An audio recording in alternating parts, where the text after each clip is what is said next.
যদি আওয়ামী লীগ নিষিদ্ধ হয়, জাতীয় পার্টি কেন নিষিদ্ধ হচ্ছে না?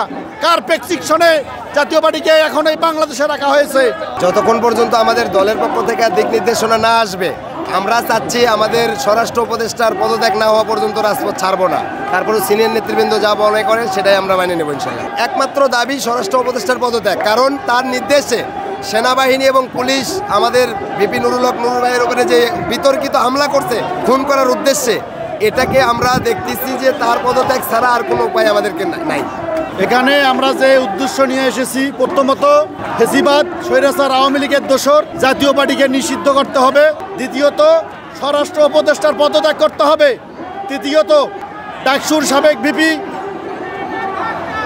গণ অধিকার পরিষদের সংগ্রামী সভাপতির ওপর সেনাবাহিনী কর্তৃক যে ন্যাক্কারজনক হামলা হয়েছে হত্যার উদ্দেশ্যে, এই হত্যার সঙ্গে জড়িত প্রত্যেকটা সেনাবাহিনীকে চাকরিচ্যুত করতে হবে এবং আইনের আওতায় আনতে হবে।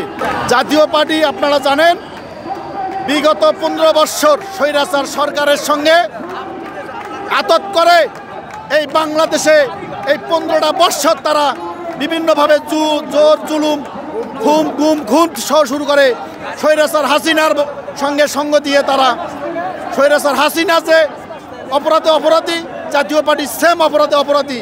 তাহলে যদি আওয়ামী লীগ নিষিদ্ধ হয়, জাতীয় পার্টি কেন নিষিদ্ধ হচ্ছে না? কার প্রেসক্রিপশনে জাতীয় পার্টিকে এখন এই বাংলাদেশে রাখা হয়েছে? আমরা কোনো এজেন্সির প্রেসক্রিপশন মানি না, আমরা ভারতের প্রেসক্রিপশনও মানি না, আমরা দিল্লির প্রেসক্রিপশনও মানি না। আমরা চাই বাংলার মাটিতে জাতীয় পার্টিকে নিষিদ্ধ করতে হবে। তা না হলে আমাদের এই আন্দোলন আরও বেগবান হবে এবং সারা বাংলাদেশব্যাপী কঠোর আন্দোলন ঘোষণা করা হবে। কতক্ষণ থাকবো জানি না, আমাদের হাইকমান্ডের নির্দেশনা না আসা পর্যন্ত আমরা রাজপথে আছি এবং রাজপথেই থাকবো।